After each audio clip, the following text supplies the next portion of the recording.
From the notification మీరు కనుక కేర్ఫుల్గా చూస్తే మున్సిపల్ ఎన్నికలకు సంబంధించినటువంటి ఒక నోటిఫికేషన్ ఇచ్చినటువంటి మొదటి రోజు నుండి మొదలుకుంటే ఇప్పటి వరకు ఆ నోటిఫికేషన్లో ఏదైతే మొత్తం ఎలక్టోరల్ రోల్ వెరిఫికేషన్ ఒకటే రోజులో చేయాలని చెప్పిన తీరు ఇవన్నీ కనుక చూసినట్టయితే దురదృష్టం రాష్ట్ర ఎన్నికల సంఘం has indulged in a conspiracy colluded with Revanth Reddy government and then brazenly violating the constitution. ఇది మేము తీవ్రంగా ఖండిస్తూ ఉన్నాం. ఎంత దుర్మార్గానికి ఇవాళ పాలకపక్షానికి కాంగ్రెస్ పార్టీకి సంబంధించిన పెద్దలు రేవంత్ రెడ్డి ప్రేరేపితులై ఎట్లా వ్యవహరిస్తుండ్రు అనడానికి కొన్ని ఉదాహరణలు నేను మీ ముందుంచే ప్రయత్నం చేస్తాను. ఈరోజు అలియాబాద్ మున్సిపాలిటీ పరిధిలో మేడ్చల్ నియోజకవర్గంలో మాజీ మంత్రి మల్లారెడ్డి గారి పైననే దాడి చేయాలని చెప్పని ప్రయత్నం చేసినారు. అడ్డుకోవడానికి ప్రయత్నం చేసిన కార్యకర్తల పైన రాళ్లతో కర్రలతో దాడులు చేసి తలకాయలు బలగొట్టి వాళ్ళ క్రూరమైన హింసకు పాల్పడుతుంటే పోలీసులు ప్రేక్షక పాత్ర పోషిస్తున్నటువంటి ఒక విషయాన్ని ఖండిస్తూ ఉన్నాం. రెండవ ఉదంతం, హరీష్ రావు గారు మాజీ మంత్రివర్యులు మంచిర్యాలలో ప్రచారం చేసుకుంటే ప్రచారం చేరిస్తలేరండి. కేతనపల్లి మున్సిపాలిటీ ప్రాంతంలో is it not the responsibility of the director general of police? Is it not the responsibility of the state election commission to ensure that fair and free elections are conducted, to ensure that a free environment is provided for the opposition to conduct democratically and peacefully the campaign? ప్రచారం కూడా చేసుకొనియొద్దని చెప్పని మల్లారెడ్డి మీద దాడి చేస్తారు. నువ్వెట్లా ప్రచారం చేస్తావు అని చెప్పని హరీష్ రావు గారిని అడుగడుగున అడ్డుకునే ప్రయత్నం చేస్తారు. వారిపైన కూడా పెద్ద ఎత్తున దాడులు చేసేటువంటి ఒక ప్రయత్నం చేసినారు. దానికి ప్రోత్సాహం ఇచ్చింది స్థానికంగా ఉన్న మంత్రులు అని చెప్పని వార్తలు వస్తూ ఉన్నాయి. గుడ్డి గుర్రం పళ్ళు తవ్వుతా ఉందా ఎన్నికల సంఘం పోలీసులను మేము అడుగుతా ఉన్నాం. ఇద్దరు మాజీ మంత్రుల పైన ఇవాళ దాడులు జరిగేటువంటి ఒక పరిస్థితి దిగజారింది అంటే ఈ రాష్ట్రంలో శాంతి భద్రతలు ఉన్నాయా? ఈ రాష్ట్రంలో ఎన్నికలు సజావుగా సాగుతాయా? ఎన్నికల సంఘం రాసిచ్చేయరు, లేకపోతే మొత్తానికి కాంగ్రెస్ పార్టీకి అన్ని మున్సిపాలిటీలు మరిగా ఎందుకు ఎన్నికలు ఇవంతా 100 కోట్ల రూపాయలు ఖర్చు పెట్టి ఇంత పెద్ద ప్రభుత్వ యంత్రాంగం, ప్రజలు, లైన్లు, ప్రచారాలు ఎందుకు మరిగా? మీకు అంత కాంగ్రెస్ పార్టీకి అంత ప్రేమ ఉంటే, అంత ఉలకబోసుకోదలుచుకుంటే మీరు రాసిచ్చేయండి. ఓకే. కొనసాగింపుగా కోదాడలో మామిడి దివ్య అని చెప్పని బీఆర్ఎస్ అభ్యర్థిని కిడ్నాప్ చేసి పడేస్తారు. బెదిరించి బుర్కా వేసుకొని కప్పుకొని ఆ అమ్మాయిని కిడ్నాప్ చేసే ప్రయత్నం చేస్తారు. సాక్షాత్తు స్పీకర్ గడ్డం ప్రసాద్ గారి వికారాబాద్ నియోజకవర్గంలో ఏకగ్రీవంగా బీఆర్ఎస్ పార్టీకి సంబంధించినటువంటి ఒక కౌన్సిలర్లు ఎన్నిక కాగానే బయటికి గుంజుకొచ్చి వాళ్ళని బెదిరించి వాళ్ళకు కాంగ్రెస్ పార్టీ కండువాలు కప్పుతున్నారు.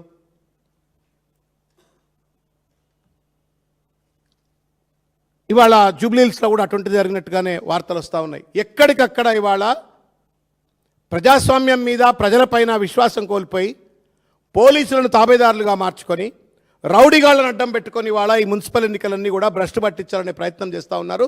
దీన్ని మేము తీవ్రంగా ఖండిస్తూ ఉన్నాం. ఎన్నికల సంఘం మీ మొద్దు నిద్ర లేవండి, రాజ్యాంగ బాధ్యతను దయచేసి నిర్వర్తించండి, ఫేర్ అండ్ ఫ్రీ ఎలక్షన్ జరిగే విధంగా చర్యలు చేపట్టండి, ప్రశాంతంతో ప్రచారం చేసుకునేటువంటి ఒక వెసులుబాటు అపోజిషన్ కూడా దయచేసి కల్పించండి. మేము ఒక్కసారి వీడియోలను చూపెట్టే ప్రయత్నం చేస్తాం. దయచేసి మీడియా మిత్రులు చూడాలని చెప్పి నేను కోరుతా ఉన్నాను. ఎట్లా దాడి చేస్తూ ఉన్నారో చూడండి. 2 ఉదంతాలు మీ దృష్టికి తీసుకొచ్చే ప్రయత్నం చేస్తాను.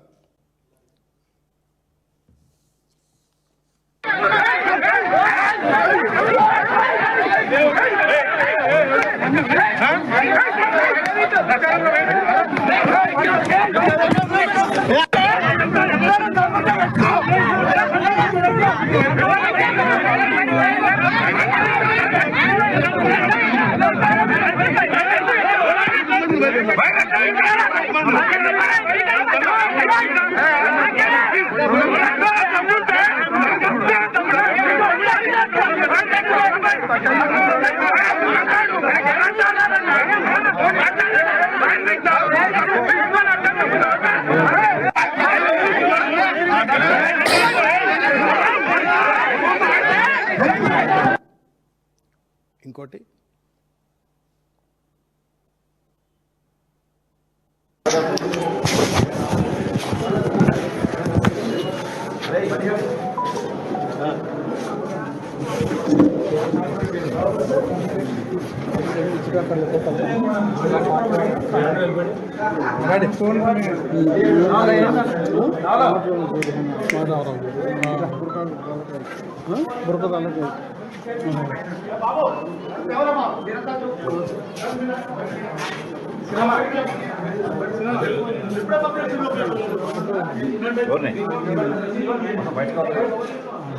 బయటకు వస్తుంది విత్డ్రా అవుతుందంట.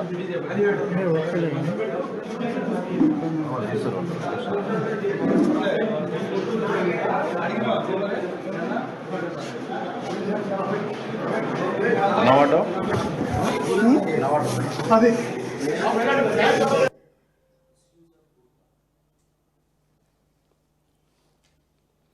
ఇవాళ ఈ వీడియోలు చూస్తే మీకు స్పష్టమవుతుంది ఏ రకంగా బుర్కా కప్పి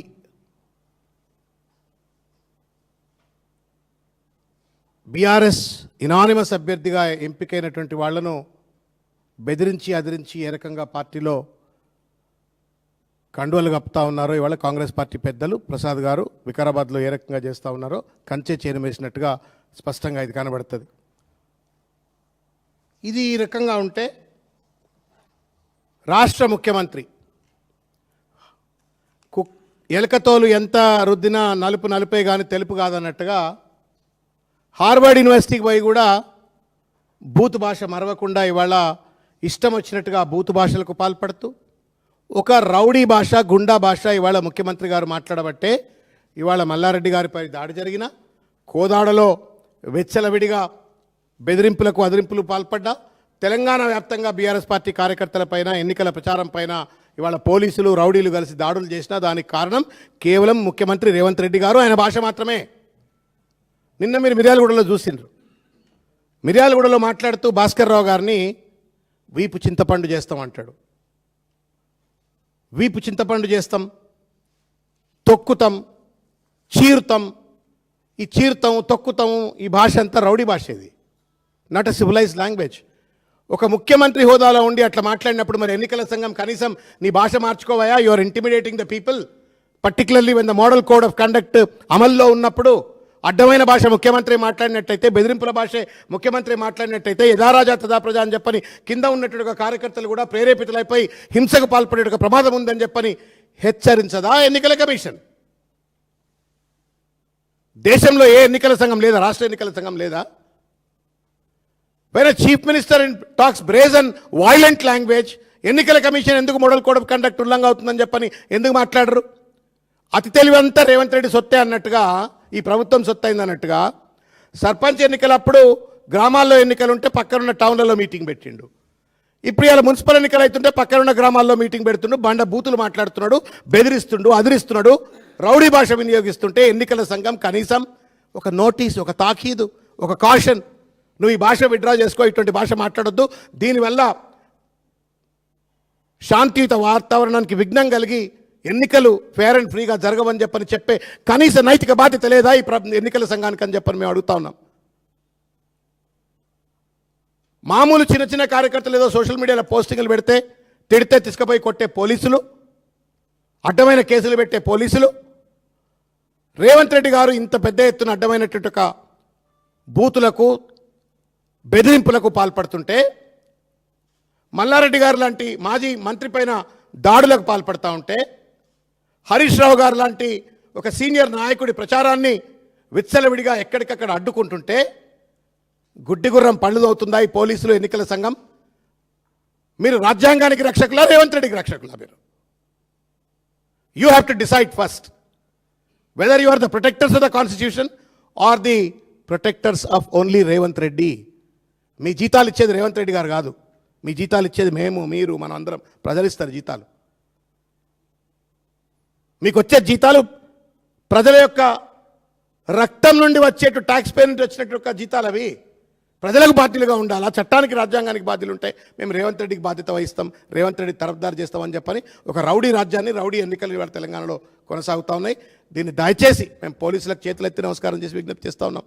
we are proud of Telangana police at one point of time. రాష్ట్ర ఎన్నికల సంఘం రాజ్యాంగంకి లోబడి పనిచేయాలా. దయచేసి మీరు మల్లారెడ్డి గారి పైన దాడి చేసిన వాళ్ళైనా, లేదు హరీష్ రావు గారి పైన దాడి చేసే ప్రయత్నం చేసి అడ్డుకున్నటువంటి వాళ్ళైనా, లేకపోతే కోదాడలో జరిగిన ఉదంతం కానీ, వికారాబాద్లో కానీ, తెలంగాణ వ్యాప్తంగా జరుగుతున్నటువంటి విచ్చలవిడి డబ్బులు మారుస్తున్నారు, బెదిరిస్తున్నారు, అదిరిస్తున్నారు, బ్లాక్మెయిల్ చేస్తున్నారు. దయచేసి వాళ్ళందరిపైన చర్యలు తీసుకోవాలని చెప్పని చేతులెత్తి నమస్కారం చేసి నేను విజ్ఞప్తి చేస్తూ ఉన్నాను. ఇకపోతే నవ్వాలనా ఏడవాలనా అర్థం కావట్లే. ఆయన పేరేంటి? అరకపూడి గాంధీ, నిజామాబాద్. ఇది all India Telangana Pradesh Congress committee letter. నిన్నటిదాకా స్పీకర్ గారు తెలంగాణ సమాజం అంతా చూడాలా, రాజకీయ వ్యభిచారానికి పాల్పడుతున్నటువంటి రేవంత్ రెడ్డి ప్రభుత్వ వైఖరికి ఇది స్పష్టమైనటువంటి ఒక నిదర్శనం. ఇది రాజకీయ వ్యభిచారానికి పాల్పడుతూ పచ్చి అబద్ధాలతో ప్రజలను మోసం చేస్తూ రాజ్యాంగాన్ని ఖూనీ చేస్తున్నటువంటి రేవంత్ రెడ్డి గారి యొక్క ప్రభుత్వ వైఖరికి నిదర్శనం ఇది. నిన్ననే స్పీకర్ గారు ఏం చెప్పినారు 2-3 రోజుల కింద? అరకపూడి గాంధీ గారు ఏమన్నా పార్టీ మారిండా? పార్టీ మారిండు ప్రజల దృష్టిలో, పార్టీ ఫిరాయించిండు ప్రజల దృష్టిలో, స్పీకర్ దృష్టిలో ఫిరాయించలే. ప్రకాష్ గౌడ్, తెల్లా వెంకట్రావు, వీళ్ళ ముగ్గురిని with the approval of Ms. Meenakshi Natarajan ji, AACC in charge, Telangana, the following party functionaries appointed as coordinators for the municipal corporations elections 2026 with immediate effect. Following party functionaries, Rahul Gandhi దూత మీనాక్షి నటరాజన్ అప్రూవల్తో నేను ఈ ఫంక్షనరీస్ని appoint చేస్తున్నా అని చెప్పిన ఆయన TPCC అధ్యక్షులు మహేష్ గౌడ్ గారు. ఎవరే ఈ ఘనాపాటి మనుషులు అంటే అందులో పేర్లను చూస్తే అరకపూడి గాంధీ, నిజామాబాద్ జిల్లాలో అరకపూడి గాంధీని నిజామాబాద్కు పంపుతారు. తర్వాత ప్రకాష్ గౌడ్ని షాద్ నగర్కి పంపుతారు. తెల్లా వెంకట్రావుని ఇల్లెందుకు పంపుతారు? సిగ్గుండాలండి ఇది. This is an insult to the constitution, democracy. Rajiv గాంధీని అవమానిస్తానారండి వీళ్ళు. మాకరియా ఇదేమన్నా తమాషా, పిల్లల పరస్కాలు అవి? డిఫెక్షన్ పిటిషన్కు స్పీకర్ ఏమంటాడు? పార్టీలు మారలేదంటాడు. మరి పార్టీలు మారినాడు పార్టీ ఫంక్షన్ ఎట్లయితారు మహేష్ గౌడ్ గారు? సమాధానం చెప్పండి. పార్టీలు మారినోడిని మీ పార్టీ ఫంక్షనరీకి ఎట్లా చూపెడతారు? ఇది వంచన కాదా? మోసం కాదా? ఖూనీ కాదా? ఇది వ్యభిచారం కాదా? Immoral, unethical. తెలంగాణ సమాజం దయచేసి ఈ రాజకీయ వ్యభిచారులకు తగిన గుణపాఠం చెప్పాలని చెప్పని నేను కోరుతా ఉన్నాను. పార్టీ మారినోళ్ళే కాదు, పార్టీ మారిన తర్వాత కూడా పార్టీ మారలేదని చెప్పని తాకీదులు జారీ చేస్తున్న వాళ్ళైనా, వాళ్ళ మద్దతు ఇస్తున్నటువంటి రేవంత్ రెడ్డి గారి ప్రభుత్వ పెద్దలందరికీ కూడా దయచేసి మున్సిపల్ ఎన్నికల్లో కర్రు కాల్చి వాత పెట్టాలని చెప్పని ఎన్నికల సంఘం దయచేసి ఇటువంటి యొక్క చిల్లర ప్రయత్నాలు, this is also violation of you know the basic ethics of elections అండి ఇవి. Thank you.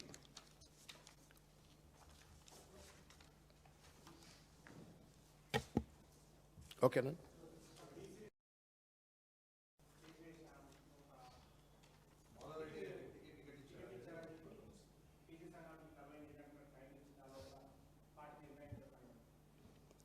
ఇంతకుముందే ఎవరో ఈ పత్రికా సమావేశానికి ముందే ఎవరో చెప్పినారు, ఒక వ్యక్తికి అట్లా టికెట్ వచ్చింది అని చెప్పని. ఇది పార్టీ అధిష్టానం దృష్టిలో ఇమీడియట్గా పెట్టినాము. తప్పనిసరిగా పార్టీ సహేతుకమైనటువంటి ఒక నిర్ణయం తప్పనిసరిగా తీసుకుంటుంది. అయితే ఇవాళ కొన్ని పత్రికా సమావేశాలు కూడా చూసినా నేను. చాలా ఆవేశంతో కొంతమంది మాట్లాడుతున్నారు, కొంతమంది చాలా వ్యూహాత్మకంగా మాట్లాడుతున్నారు. ఏదో బీఆర్ఎస్ పార్టీని దోషిగా నిలబెట్టాలా, బోన్లో పెట్టాలని చెప్పని వాళ్ళు మాట్లాడుతున్నారు. నేను అడుగుతా ఉన్నాను వీళ్ళను, అసలు దొంగ ఎవరండి? 42% రిజర్వేషన్లు ఇస్తా అని చెప్పని మోసానికి గురి చేసింది ఎవడు? ఈ రాష్ట్ర ముఖ్యమంత్రి, ఈ రాష్ట్ర ప్రభుత్వం.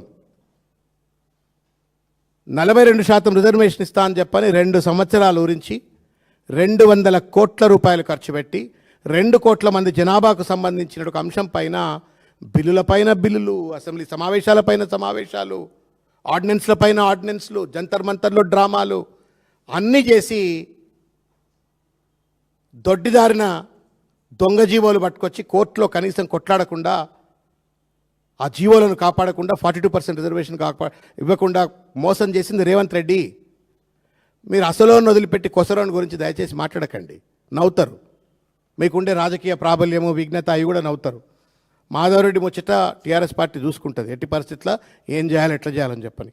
అసలుకే రాకుండా రిజర్వేషన్లు రాకుండా ప్రజలను వంచనకు గురి చేసి నటించి మోసం చేసి నోట్లో మన్ను కొట్టిన రేవంత్ రెడ్డికి కర్రు కాల్చి ఫస్ట్ వాతబెట్టరి. పోయి ఆయన ఇంటి ముందు ధర్నా చేయరు, నేను కూడా వస్తా. ఇలా సామాజిక న్యాయం అని మాట్లాడుతున్నావు, పెద్ద మనుషులు కనబడుతున్నారు. బీసీ రిజర్వేషన్ చాలామంది చాలా మాట్లాడుతున్నారు. పోదాం పండి రేవంత్ రెడ్డి ఇంటి దగ్గరికి, మేము కూడా వస్తాం అందరం. ఒక నల్ల బాలు అని చెప్పని ఒక సోషల్ మీడియా వాలంటీర్కు కేసుల్లో ఇరికించాలని చెప్పని ఈ రాష్ట్ర ప్రభుత్వం ఒక చిన్న పిచ్చుక మీద బ్రహ్మాస్తం అంటాం చూసినరా. నల్లబాలును లొంగ తీసుకోవడం కోసం నల్లబాలును దోషిగా చూపెట్టాలని చెప్పని ఆయన పేరేం పేరు bus Siddhartha Luthra, one of the most costly lawyers. వాడు నిలబడితే ₹1 ఇవ్వాలి, ఇట్లా లేచి నిలబడితే కోర్టులో ₹1 ఇవ్వాలి. కోటి, 1 కాదు 2 కాదు. మనోళ్ళు అయితే మన జీవితం అంతా బతకొచ్చు ఆ ₹1 ₹1 ఇచ్చి నల్లబాలు మీద యుద్ధం చేస్తాడట రేవంత్ రెడ్డి. నల్లబాలును దోషిగా నిలబెట్టడం కోసం ప్రజల సొమ్మును ₹1 వాడి సుప్రీంకోర్టులో వాదించిన అయినా మూతి మీద దాన్ని అది వేరు ముచ్చట. Supreme court has given an appropriate verdict, అది వేరు ముచ్చట. నల్లబాలుకు వ్యతిరేకంగా ₹1 ఖర్చు పెట్టగలిగి